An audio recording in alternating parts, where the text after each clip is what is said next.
कृष्ण कृष्ण हरे हरे, हरे राम राम राम हरे हरे, हरे कृष्ण कृष्ण कृष्ण हरे हरे, हरे राम राम राम हरे हरे, हरे कृष्ण कृष्ण कृष्ण हरे हरे, हरे राम राम राम हरे हरे, हरे कृष्ण कृष्ण कृष्ण हरे हरे, हरे राम राम राम हरे हरे, हरे कृष्ण कृष्ण कृष्ण हरे हरे, हरे राम राम राम हरे हरे, हरे कृष्ण कृष्ण कृष्ण हरे हरे, हरे राम राम राम हरे हरे, हरे कृष्ण कृष्ण कृष्ण हरे हरे, हरे राम राम राम हरे हरे, हरे कृष्ण कृष्ण कृष्ण हरे हरे, हरे राम राम राम हरे हरे, हरे कृष्ण कृष्ण कृष्ण हरे हरे, हरे राम राम हरे हरे, हरे कृष्ण कृष्ण कृष्ण हरे हरे, हरे राम राम हरे हरे, हरे कृष्ण कृष्ण कृष्ण हरे हरे, हरे राम राम हरे, हरे कृष्ण कृष्ण कृष्ण हरे हरे, हरे राम राम हरे हरे, हरे कृष्ण कृष्ण कृष्ण हरे हरे, हरे राम राम हरे हरे, हरे कृष्ण कृष्ण कृष्ण हरे हरे, हरे राम राम हरे हरे, हरे कृष्ण कृष्ण कृष्ण हरे हरे, हरे राम राम हरे हरे, हरे कृष्ण कृष्ण कृष्ण हरे हरे, हरे राम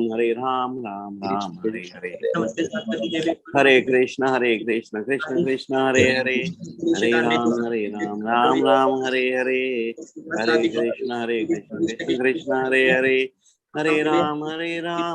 हरे कृष्ण कृष्ण कृष्ण हरे हरे, हरे राम राम हरे हरे, हरे कृष्ण कृष्ण कृष्ण हरे हरे, हरे राम हरे हरे, हरे कृष्ण कृष्ण कृष्ण हरे हरे, हरे राम राम हरे हरे, हरे कृष्ण कृष्ण कृष्ण हरे हरे, हरे राम राम हरे हरे, हरे कृष्ण कृष्ण कृष्ण हरे हरे, हरे राम राम हरे हरे, हरे कृष्ण कृष्ण कृष्ण हरे हरे, हरे राम राम हरे कृष्ण कृष्ण कृष्ण हरे हरे, हरे राम राम हरे हरे, हरे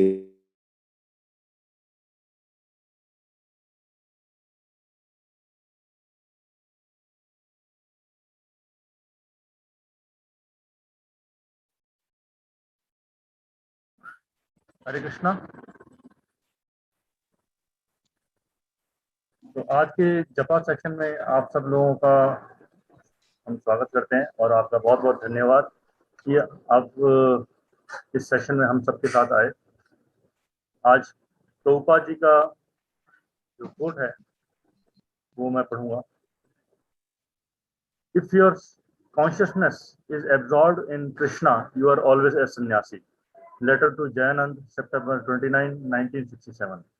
यदि तुम्हारी चेतना श्री कृष्ण में लीन रहती है तो तुम सदैव सन्यासी हो। जयानंद को जो पत्र है 29 सितंबर 1967। हरे कृष्णा बाबू जी। हरे कृष्णा। इस कोट में श्री प्रभुपाद बताते हैं कि हमारी चेतना कहाँ लगी है इसके ऊपर निर्भर करता है कि हम सन्यासी हैं या नहीं है।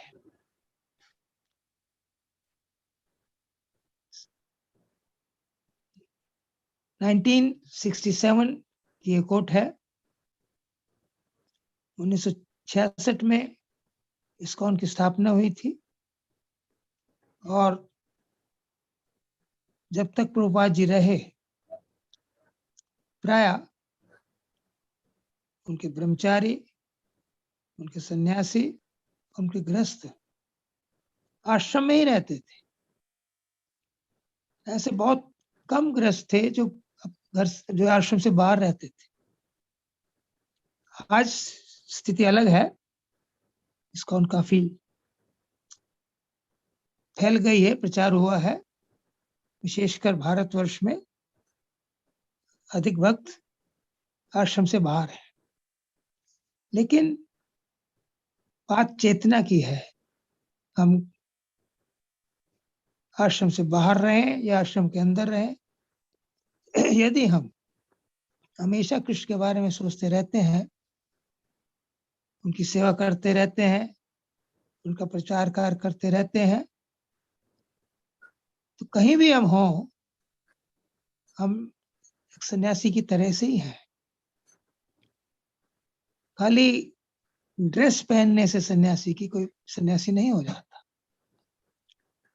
Shri Prabhupada was very practical.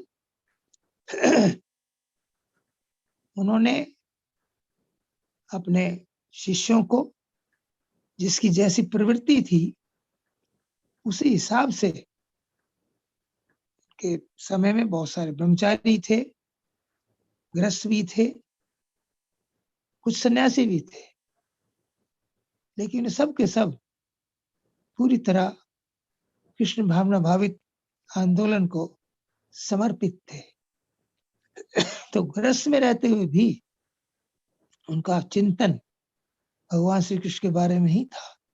इसलिए प्रभुपाद जी कहते हैं कि क्योंकि आपकी चेतना कृष्ण भावना में लगी हुई है, तो यू आर ऑलरेडी सन्यासी, तो सन्यासी हूँ। जयानंद प्रभु को बता रहे हैं प्रभुपाद जी। तो जो महत्वपूर्ण बात है वो हमारी चेतना की। चैतन्य महाप्रभु दक्षिण भारत यात्रा में एक ब्राह्मण, कूर्म ब्राह्मण, उसके घर रुके। वो कूर्म ब्राह्मण ग्रस्त था, महाप्रभु से वो आकर्षित हुआ और उसने निर्णय लिया कि मैं इनके साथ जाऊंगा, मैं घर बार छोड़ दूंगा। तो जब महाप्रभु वहां से जाने लगे, उसने प्रार्थना की कि महाप्रभु मुझे अपने साथ ले चलिए, मैं गृहस्थ आश्रम में नहीं रह सकता। तो महाप्रभु ने कहा कि नहीं, तुम्हारा परिवार है, उसकी देखभाल करो। और साथ ही साथ महाप्रभु ने उसे संदेश दिया, बहुत महत्वपूर्ण इंस्ट्रक्शन जो है, जारे देखो तारे कहो कृष्ण उपदेश, हमारा आज्ञा गुरु हो तारो ही देश। कि तुम गृहस्थ आश्रम में रहते हुए प्रचार करो, जो भी तुम्हें मिलता है उसे कृष्ण का संदेश दीजिए। तो हम कहीं भी हों, we are as good as sannyasi. Baba जी बता रहे हैं, अगर हमारी जो चेतना है वो भगवान श्री कृष्ण में लगी हुई है। अधिकतर लोग गृहस्थ आश्रम में होते हैं। ब्रह्मचारी जीवन कठिन है। कलयुग में इंद्रियों को वश में करना बड़ा मुश्किल है। ब्रह्मचारी शिक्षा प्राप्त करने के लिए दो मार्ग उपलब्ध हैं। या तो हम गृहस्थ आश्रम में जाएं, फिर वानप्रस्थ में जाएं, फिर बाद में संन्यास लें, या हम सीधे संन्यास लें। सीधे संन्यास बहुत कम लोग ले पा सकते हैं, लेकिन गृहस्थ आश्रम में रहकर भी हम अपने व्यवहार द्वारा लोगों को कृष्ण भक्ति में अट्रैक्ट कर सकते हैं। इसको कहते हैं प्रीचिंग बाय एग्जाम्पल। क्योंकि अधिकतर लोग गृहस्थ आश्रम में है। यदि सन्यासी अधिक बन गए तो जो गृहस्थ आश्रम में बाहर रहते हैं वो सोचेंगे ये तो बड़ा मुश्किल काम है, हम तो ये कर नहीं सकते, तो कृष्ण भक्ति से दूर चले जाएंगे। लेकिन जब वो देखेंगे कि गृहस्थ आश्रम में रहते हुए भी भक्त पूरी तरह से कृष्ण भावना में लीन है, अपना घर का कार्य भी करते हैं, बच्चों की देखभाल भी करते हैं, जॉब भी करते हैं, बिजनेस भी करते हैं, लेकिन उनकी चेतना कृष्ण में ही रहती है। उनके घर का केंद्र बिंदु भगवान श्री कृष्ण ही होते हैं। तो ये औरों को अट्रैक्ट करता है। वो भी सोचते हैं कि हम घर में रहकर ऐसा कर सकेंगे, और ऐसा हो रहा है। हमारे जो गृहस्थ भक्त हैं हर जगह बहुत सारे गृहस्थ भक्तों को अट्रैक्ट करते हैं।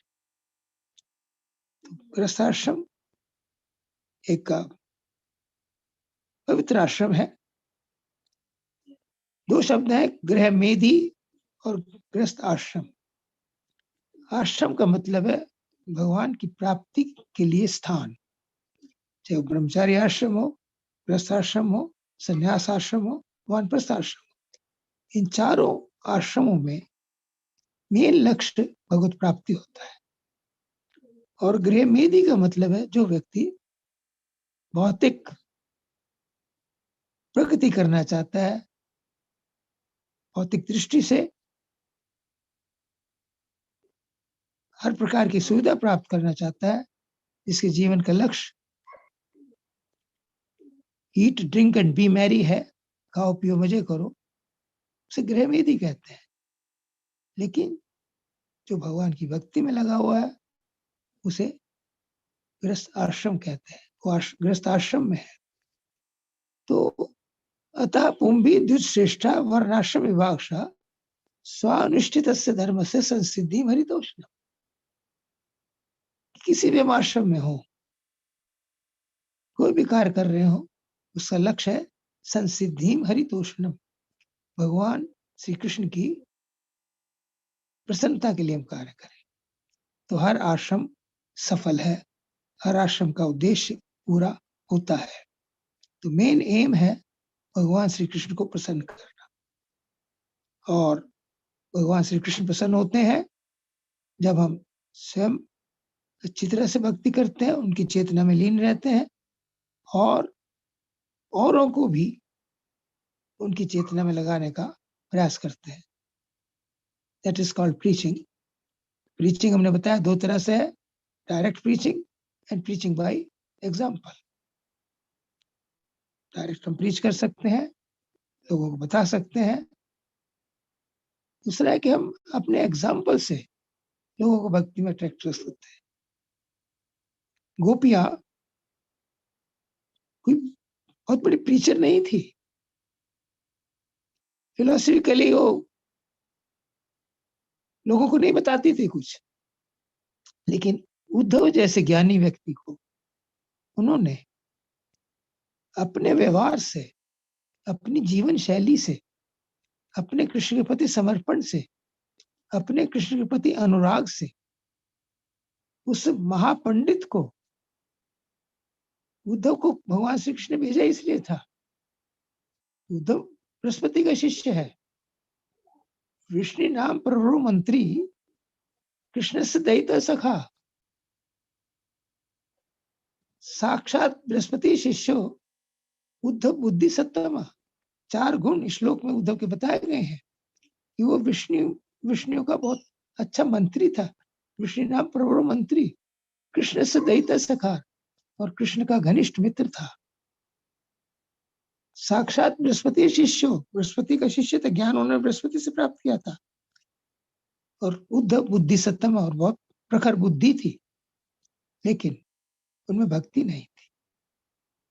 तो कृष्ण ने भक्ति सीखने के लिए कहा तो ये कि तुम जाकर गोपियों को ज्ञान दो, लेकिन कृष्ण जानते थे कि गोपियों को ये क्या ज्ञान देगा, गोपियों से भक्ति सीख कर ही आएगा। इसलिए गोपियों का उसने जब एग्जाम्पल देखा, उनका रहन सहन देखा, कृष्ण को समर्पित उनकी हर चेतना देखी, तो वो वहां से भक्त बनकर लौटे। That is preaching by example. गोपियां ग्रस्त थी, इसलिए किसी भी आश्रम में हम रहकर भगवान की सेवा कर सकते हैं। लेकिन आज की परिस्थिति में संन्यास या ब्रह्मचारी आश्रम जो है, ये प्रचार कार्य के लिए बेटर फैसिलिटी देते हैं। इसीलिए श्री प्रभुपाद ने, इसलिए चैतन्य महाप्रभु ने स्वयं संन्यास लिया। जब वो गृहस्थ आश्रम में थे तो लोग उनकी निंदा करते थे, तो महाप्रभु ने सोचा कि मैं भगवान हूं, ये लोग मेरी निंदा कर रहे हैं, अपराध कर रहे हैं, आया तो था मैं लोगों का उद्धार करने के लिए, लेकिन इसके विपरीत हो रहा है। इसलिए उन्होंने कहा कि मैं संन्यास लूंगा, और उन्होंने संन्यास लिया ताकि सब लोग उन्हें प्रणाम करें और प्रणाम करने से उनके जो पाप हैं वो दूर हो जाते हैं। लेकिन महाप्रभु के जो परिकर थे उनमें सन्यासी भी थे, गृहस्थ भी थे, दोनों थे। और उनकी सहायता से चैतन्य महाप्रभु ने प्रचार किया। इसी प्रकार श्रील प्रभुपाद उनके शिष्यों में सन्यासी भी थे, हैं, गृहस्थ भी हैं, और सब अपने अपने ढंग से कृष्ण चेतना में रहते हुए प्रचार कर रहे हैं। भक्ति अपनाने के लिए केवल समर्पण की आवश्यकता है, किसी भौतिक क्वालिफिकेशन की आवश्यकता नहीं है कि हमें बहुत पढ़ा लिखा होना चाहिए, केवल विद्वान व्यक्ति भक्ति कर सकता है, केवल पुरुष ही भक्ति कर सकते हैं, या महिलाएं भक्ति कर सकती हैं, या भारतीय कर सकते हैं, विदेशी नहीं कर सकते, बच्चा नहीं कर सकता। अनेक उदाहरण में मिलते हैं। चैतन्य महाप्रभु दक्षिण भारत में गए तो एक मंदिर में उन्होंने देखा कि एक ब्राह्मण भगवद गीता का पाठ कर रहा है, उसकी आंखों से आंसू बह रहे हैं, लोग उसका उपहास कर रहे हैं। क्यों? क्योंकि उसने भगवद गीता उल्टी पकड़ी हुई। आप उसके पास गए कि तुम भगवद गीता का पाठ कर रहे हो, इसका अर्थ समझते हो? उन्होंने कहा मैं पढ़ा लिखा नहीं हूं। तो फिर तुम क्या पढ़ रहे हो? तो उस ब्राह्मण ने कहा कि मेरे गुरु ने मुझे आदेश दिया है कि मैं प्रतिदिन भगवद गीता का पाठ करूं, पूरी भगवद गीता का पाठ करूं। जैसा मुझे समझ आता है मैं करता हूं, लेकिन जब मैं देखता हूं कि परम भगवान श्री कृष्ण अर्जुन का रथ हाँक रहे हैं, भगवान होते हुए वो एक ड्राइवर की सेवा अपने भक्ति कर रहे हैं, तो मुझे उनकी करुणा देखकर मेरी आंखों में आंसू आ जाते हैं। मैं केवल उस दृश्य को याद करता हुआ आंखों से आंसू बहाता रहता। तो पढ़ा लिखा नहीं था, लेकिन उसमें कृष्ण प्रेम था। महाप्रभु से बड़े प्रसन्न हुए, कहा कि तुमने वास्तव में गीता के अर्थ को समझ लिया है। तो भक्ति करने के लिए समर्पण चाहिए, लगन चाहिए, जैसे हम कहते हैं प्राय seriousness, sincerity and no personal agenda. Seriousness, sincerity मतलब हम प्रामाणिक संस्था से जुड़े, आप सब इस्कॉन से जुड़े हुए हैं जो एक प्रामाणिक संस्था है। और सीरियसली का मतलब है कि हम भक्ति को अपने जीवन की सर्वोच्च प्राथमिकता दें। फर्स्ट प्रायोरिटी शुड बी भक्ति। बाकी जो है भौतिक उपलब्धियां वो सेकंड, थर्ड, फोर्थ प्रायोरिटी पे होनी चाहिए। This is very important.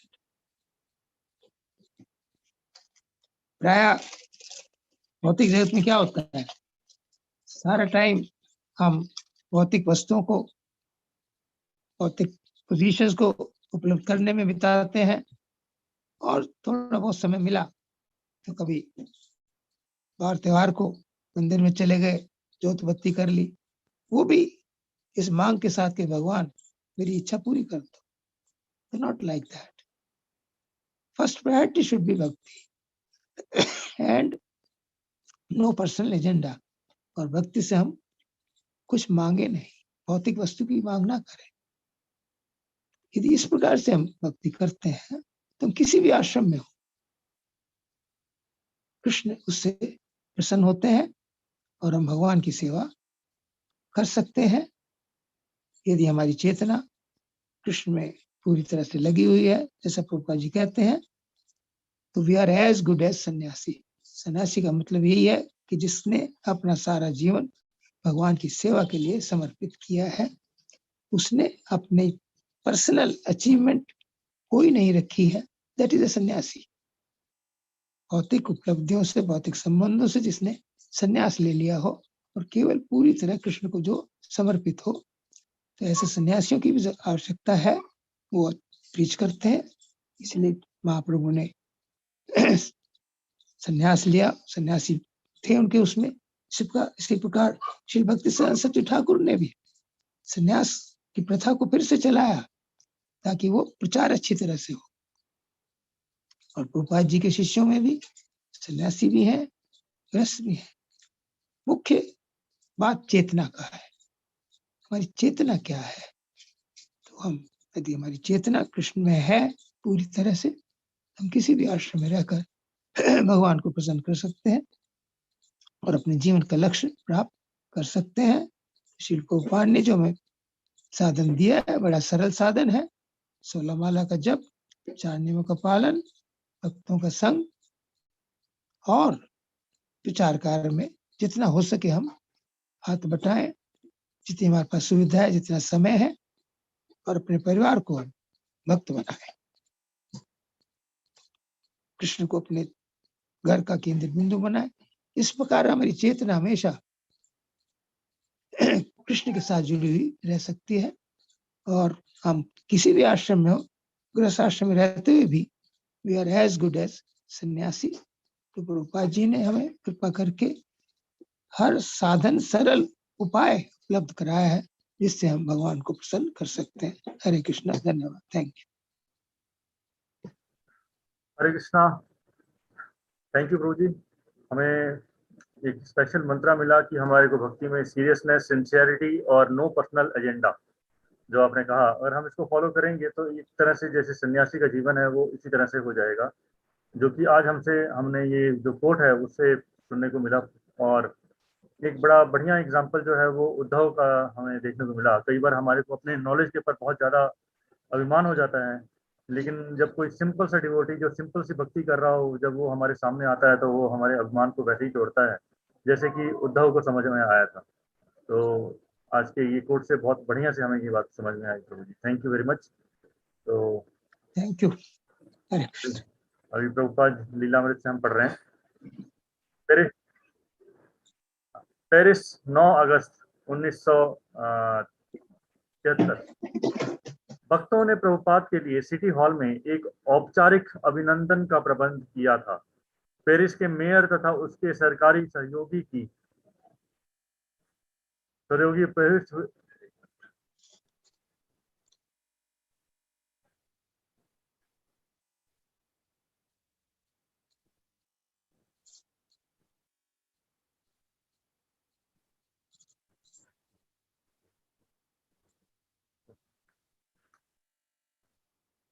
की उपस्थिति में श्री प्रभुपाद जी ने कहा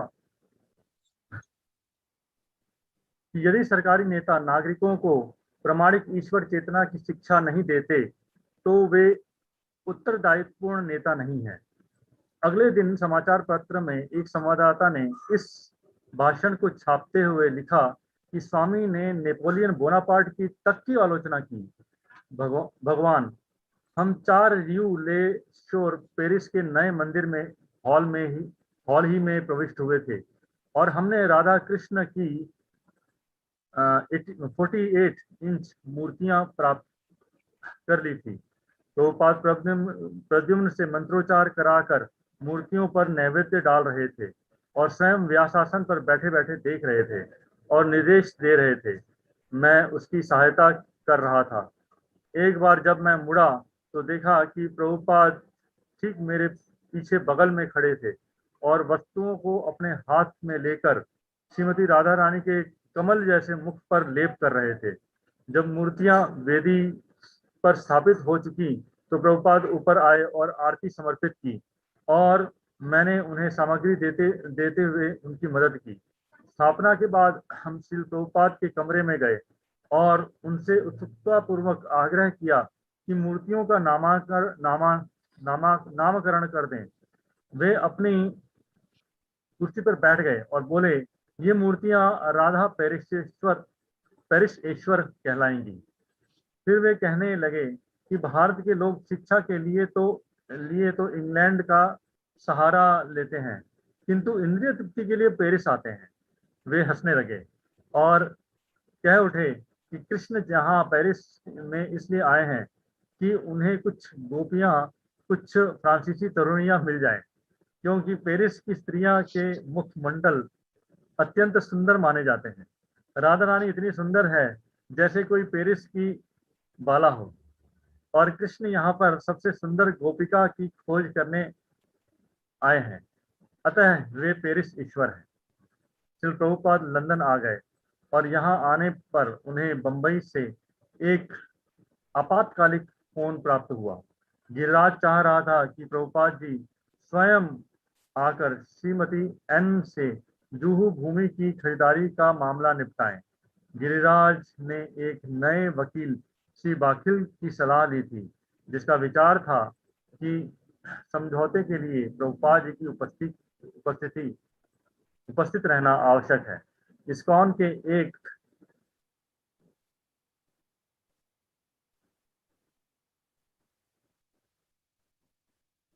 अन्य वकील श्री चंद्रावल ने भी सलाह दी थी कि प्रभुपाद तुरंत बंबई आ जाएं। अतः गिरिराज ने प्रभुपाद को फोन करके अनुरोध किया कि वे आकर श्रीमती एन से सदा सदा के लिए निपटारा कर लें। प्रभुपाद राजी हो गए, किंतु वे जन्माष्टमी तक लंदन में रहेंगे, फिर बंबई लौट जाएंगे। बंबई 15 सितंबर 1973। बंबई आने के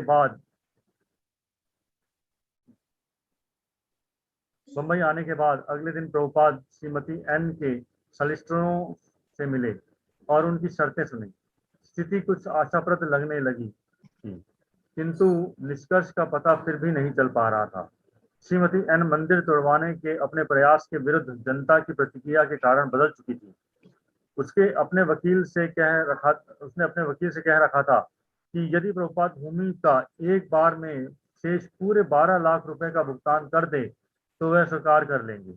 प्रभुपाद राजी थे, किंतु वे तब तक रुपयों का प्रबंधन करना नहीं चाह रहे थे जब तक उन्हें पूरा विश्वास न हो जाए कि श्रीमती एन वास्तव में गंभीर हैं। बंबई के एक वकील तथा इस्कॉन के आजीवन सदस्य श्री असनानी श्रीमती एन से लगातार मिलते थे और उन्हें प्रभुपाद से सहयोग करने की सलाह दे रहे थे। उसके वकील इसी मत में थे। फिर भी बंबई में कई सप्ताह रहने पर भी प्रभुपाद और श्रीमती एन की भेंट नहीं हुई। एक बार असनानी श्रीमती एन को लाने गए भी, जिससे प्रभुपाद की भेंट हो ले, किंतु वह स्वस्थ न थी। नित्य प्रति श्री असनानी प्रभुपाद से कहते कि श्रीमती एन कल आएंगी। इस प्रकार की उपेक्षा से प्रभुपाद निराश हो गए थे। अतः उनके सचिवों ने असनानी से कहा, यद्यपि वे उनके शुभ चिंतक है, तथापि हम अपने मुकदमे के लिए अन्य वकील करना चाहते हैं। इस पर श्री असनानी ने इस मामले का समाप्त करने तथा पट्टा संपन्न कराने के लिए अपने अगले 48 घंटों का समय मांगा। जब श्रीमती असनानी मिलने गए, श्रीमती एन अपने दूसरे घर में थी। वहां बीमारी से अभी ठीक हुई थी। असनानी ने प्रार्थना की, माता जी, मेरे गुरु महाराज कल जा रहे हैं। यदि आप आज रात नहीं आई तो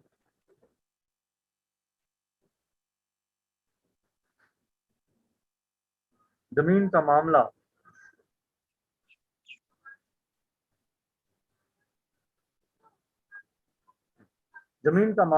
1 साल के लिए लटक जाएगा। श्रीमती एन तैयार हो गई और लगभग 9 बजे रात्रि में वह श्री असनानी के साथ श्री भोगीलाल पटेल के घर पहुंची, जहां प्रभुपाद जी कीर्तन तथा भागवत चर्चा का कार्यक्रम चला रहे थे। प्रभुपाद जी छत पर प्रवचन देने को तैयार हो रहे थे, किंतु यह सुनकर कि श्रीमती एन आई है, वे मीटिंग के बीच में ही उठकर उनसे बात करने के लिए नीचे अपने कमरे में चले गए। संक्षेप में वार्ता हुई। प्रभुपाद जी ने क्षमा मांगी और वे छत पर प्रवचन देने चले आए। आधी रात के लगभग वे अपने सेवक तथा सचिव के साथ अपने कमरे में लौट आए। श्रीमती एन अभी तक प्रतीक्षा कर रही थी। वे फूट कर रो पड़ी और प्रभुपाद जी के चरणों में गिर के बोली, मैंने जो कुछ किया उसके लिए मुझे दुख है, मुझे क्षमा कर दें। उसने वचन दिया कि प्रभुपाद जी जो भी चाहेंगे वैसा ही करेंगी। प्रभुपाद ने उस पर दया की दृष्टि से देखा और उसके मन की बात समझ ली। उन्होंने कहा, तुम मेरी पुत्री तुल्य हो, चिंता मत करो, मैं तुम्हारी देखभाल करूंगा। मैं तुम्हारे बाकी जीवन की सभी आवश्यकताओं की पूर्ति करूंगा। और प्रभुपाद ने कहा कि उसने पहले जो भी शर्तें रखी थी वे अब भी उन्हें स्वीकार्य हैं। वे 12 लाख रुपए की शेष राशि तथा विलंब के लिए 50,000 रुपए अतिरिक्त देंगे। श्रील प्रभुपाद की जय। श्रील प्रभुपाद लीला जय। जय। जय। हरे हरे हरे हरे राम राम राम हरे राम हरे हरे हरे हरे हरे हरे कृष्णा कृष्णा कृष्णा हरे हरे हरे हरे राम हरे राम राम राम हरे हरे राम हरे हरे हरे हरे कृष्णा हरे हरे कृष्णा कृष्णा कृष्णा हरे हरे हरे राम हरे राम राम राम हरे हरे कृष्णा हरे कृष्णा कृष्णा कृष्णा हरे हरे हरे राम राम राम हरे राम हरे हरे हरे कृष्णा कृष्णा कृष्णा हरे हरे नाम संकीर्तन की हरे राम जय प्रभुपाद की जय। जय गौर निताई की जय। जय श्री राधा माधव की हरे कृष्णा हरे जय कृष्णदेव भगवान की जय। जय श्री प्रभुपाद 125वें आविर्भाव तिथि महोत्सवों की जय। जय सामवेद भक्तवृंद की जय। जय All glories to assembled devotees. Hare Krishna. Hare Krishna All glories to assembled devotees. Hare Krishna. Hare Krishna All glories to the assembled devotees. Hare Krishna. Hare Krishna All glories to Shri Guru and Shri Gauranga. Jai Shri Prabhupada. जय श्री भगवान की जय।